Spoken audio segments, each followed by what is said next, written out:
सुप्रभात। भोगेश्वर प्रसक्ता नाम, यह हमारी आज की आध्यात्मिक चर्चा का विषय। भोगेश्वर प्रसक्ता नाम। गीता जी ने दो आसक्तियां बताई। भोगेश्वर प्रसक्ता नाम, सुख भोग और संग्रह। इनमें एक एक से आदमी अंधा हो जाता है। अगर दोनों हो जाएं फिर तो उसका कहना ही क्या है। पूछा गया कि मनुष्य ऐसा क्यों करता है। वह लोभ में आकर करता है। सुख आराम मिले, धन मिल जाए, ऐसी चाहना होने पर फिर चाहे जो पाप करवा ले। दवाई के नाम से चाहे जो चीज़ खिला दो, और व्यापार के नाम से चाहे जो काम करवा लो। सुना है कि सनातन धर्म के आदमियों ने मास सप्लाई तक किया इलेक्ट्रिक के लिए। अब व्यापार है, राम राम राम, भीतर लोभ है कि रुपया आ जाए, तो उसके लिए क्या क्या अनर्थ करते हैं।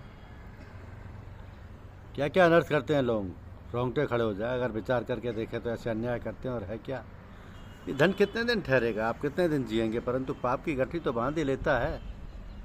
संत लोग कहते हैं कि तू थोड़ा सा डर तो सही, पाप कर्म से डर रे मेरा मनवा रे। मन तो पाप कर्म से डर, तू व्यर्थ में अनर्थ करता है, लोगों का माल मारता है और भोग भोगता है, निषिद्ध रीति से सुख भोगता है। थोड़ा सा विचार कर।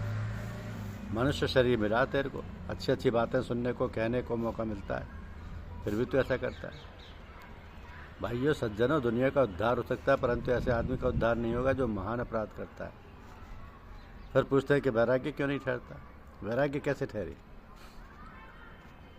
जब राग ऊपर चढ़ा हुआ है, भोग इच्छा भीतर पड़ी हुई है, वैराग्य कैसे टिकेगा। वह वैराग्य नहीं टिकेगा, वृद्धावस्था है वहाँ। राग के वशीभूत होकर निषिद्ध आचरण से भी बचता नहीं भाई। अगर आप दुर्गति से बचना चाहते हैं, नरकों से बचना चाहते हैं, 84 लाख योनियों से बचना चाहते हैं, महान महान कष्टों से बचना चाहते हैं, तो आज से अभी से विचार कर लें कि दूसरों का हक नहीं लेंगे। किसी रीति से ही लिया हो, यह ब्याज सहित उसका पूरा पूरा कर दें। दूसरे का हक मारने का भाव भीतर से सदा के लिए उठा दो, जीवन निर्मल बना लो सज्जन। तब तो ये पारमार्थिक बातें समझ में आने लग जाएंगी, आचरण में आने लग जाएंगी। परंतु जब तक नीयत खराब होगी तब तक तो ये बातें समझ में नहीं आ सकती। याद कर लो, दूसरों को सुना दो, परंतु जब तक पाप विराजमान है भीतर तब तक कुछ नहीं होगा। इसलिए कम से कम सबसे पहले निश्चय कर लो कि अन्यायपूर्वक भोग नहीं भोगेंगे और अन्यायपूर्वक संग्रह नहीं करेंगे। निषिद्ध कर्मों का त्याग सबसे पहला त्याग है। तो त्याग से भगवत प्राप्ति, पूज्य सेठ जी का लेख है, उसमें सबसे पहले त्याग निषिद्ध कर्मों का त्याग है। झूठ, कपट, जालसाजी, बेईमानी, अपच्य, भक्षण आदि ये निषिद्ध आचरण शरीर से मन से कभी नहीं करना चाहिए। ये परमार्थिक मार्ग में कलंक है। क्या पहले कलंक का भी त्याग नहीं कर सकते। हृदय से त्याग कर दो, भीतर से त्याग का भाव मुख्य है।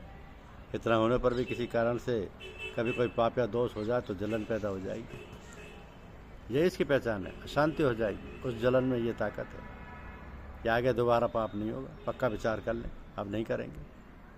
हे नाथ, ऐसा बल दो, ऐसी शक्ति दो कि आपकी आज्ञा के विरुद्ध कोई काम ना करें। तो भगवान मदद करते हैं, धर्म मदद करता है, शास्त्र मदद करते हैं, संत महात्मा मदद करते हैं। सच्चे हृदय से परमात्मा की तरफ चलने वाले पर दुनिया मात्र कृपा करती है और मदद करती है। सभी मदद करते हैं, उसकी सहायता करते हैं। एक संत मिले थे, अंधे थे। उन्होंने कहा कि मुझे वैराग्य हुआ और बाहर जंगल में रहता था, ठंडक आ गई तो एक भक्त ने बढ़िया कंबल दे दी। वो एक कंबल ही मेरे पास बढ़िया थी, और कोई चीज़ बढ़िया नहीं। रात्रि में एकांत था, कुछ आदमी पास में आए, शब्द सुनाई दिया, उनकी वाणी सुनी। मन में विचार किया कि ना जाने डाकुओं के चोर हैं, ना जाने कौन है। मेरे पास ये कंबल है, इसे देख कर ये ले जाएंगे, तो पहले अपने ही इनसे बात कर लो। तो उनसे बोले कि भाई बोलो, कौन हो, क्या बात है। उन्होंने आकर देखा कि ये तो बाबा जी हैं। ऐसा देख कर वो बोले कि महाराज आप संत हैं, इसलिए हम आपसे सच्ची बात कह देते हैं कि हम चोरी करने जा रहे हैं। हमारा पैसा चोरी करने का नहीं है, हम तो गृहस्थ हैं, अपना कमा कर खाने वाले हैं, परंतु राज्य का लगान बहुत बढ़ गया था, वो दे नहीं सकते, इसलिए हम चोरी करने जा रहे हैं। संत ने कहा कि भैया चोरी करना अच्छा नहीं है। उन्होंने कहा कि हम भी अच्छा नहीं समझते, परंतु करें क्या, इतना लगान कहाँ से दें, हमारे पास है नहीं। उनसे इतनी बात की, पर बाबा की कंबल नहीं ली। आदमी लोभ में ऐसा करता है, लोभ में चोरी करे, दूसरों को दुख दे, धन मान ले। कितने पाप की बात है, कितने अन्याय की बात है। यह एक विलक्षण बात है कि निर्धन होने पर भी, आफत आने पर भी पाप ना करे, दुख पाले पर पाप ना करे, अन्याय ना करे। शिव दधीच हरिचंदन नरेशा, सहे धर्म हित कोट कलेसा। धर्म के लिए करोड़ों कष्ट सहली और अपने धर्म से विचलित नहीं हुई। धीरज धर्म मित्र और नारी, आपद काल पर किए चारी। धीरज धर्म मित्र और नारी, आपद काल पर किए चारी। इनकी परीक्षा आपत्ति के समय होती है। मनुष्य के लिए बहुत ही आवश्यक है कि धैर्य खोवे नहीं। जोर से हवा आती है कभी कभी तो बड़े बड़े वृक्ष टूट जाते हैं, पर उस हवा में जो भी ठीक रह जाए तो फिर वह मौत से रहता है, कोई खतरा नहीं। इस तरह काम क्रोध लोभ आदि की हवा का झोंका मिट जाता है तो फिर ठीक हो जाता है। थोड़ा सा धैर्य रखें, कैसी भी आफत आ जाए पाप नहीं करेंगे, अन्याय नहीं करेंगे, शास्त्र निषिद्ध आचरण नहीं करेंगे, भूखे मरेंगे तो मर जाएंगे, क्या होगा बताओ। पास में कुछ नहीं तो भूखे मर जाएंगे, इसके सिवा दंड होगा नहीं। पाप करोगे तो नरकों में जाना पड़ेगा और 84 लाख योनियों में भटकना पड़ेगा। ये बात स्वीकार कर ले तो उससे कोई शक्ति कभी पाप करवा नहीं सकेगी। शास्त्रों में ब्रह्मा विष्णु महेश तीनों के अस्त्रों का वर्णन आता है। ब्रह्मा जी का ब्रह्मास्त्र है, भगवान विष्णु का नारायण शास्त्र, शिव जी का पाशुपतास्त्र है। ये मंत्रों के प्रयोग से चलते हैं। ब्रह्मास्त्र जिस पर छोड़ दिया जाता है तो उसे खत्म कर देता है। ब्रह्मास्त्र का उपाय है उसका उपसंहार करना। मंत्रों से उसका उल्टा लेने से वह आगे दखल नहीं देता। नारायण अस्त्र छूट जाता है तो वह भी खात्मा कर देता है। इसका उपाय है कि शरण हो जाए, लंबे पड़। शरण ले लेने से वह नारायण अस्त्र नहीं मारता, परंतु पाशुपतास्त्र छोड़ने पर चाहे कुछ भी करो खत्म ही करेगा। भले ही शरण हो जाओ, भले ही कुछ भी करो, वह तो संहार करेगा ही। पाशुपतास्त्र बहुत कम आदमी के पास है। महाभारत का युद्ध हुआ, उसमें भगवान शंकर का दिया हुआ पाशुपतास्त्र अर्जुन के पास था। भगवान शंकर ने कह दिया कि तुम्हें चलाना नहीं पड़ेगा, ये तुम्हारे पास पड़ा पड़ा विजय कर देगा, चलाने की जरूरत नहीं। चला दोगे तो संसार में पिल्ला हो जाएगा, इसलिए चलाना नहीं। ऐसा आपको पाप से बचने के लिए पाशुपतास्त्र बताता हूँ, आप कृपा करके सुनो और धारण कर लीजिए, बड़ी भारी कृपा मानेंगे। और क्या कि मर जाएंगे पर पाप नहीं करेंगे, अन्याय नहीं करेंगे, नहीं करेंगे, नहीं करेंगे। बस आपका केवल विचार हो जाए। ऐसा करने से आप बिना अन्न के मर जाओगे, ये बात नहीं होगी। अन्न के बिना मरना पड़े तो भी परवाह नहीं, पर पाप अन्याय नहीं करेंगे। ये है अस्त्र का चलाना। ये चलाना नहीं पड़ेगा।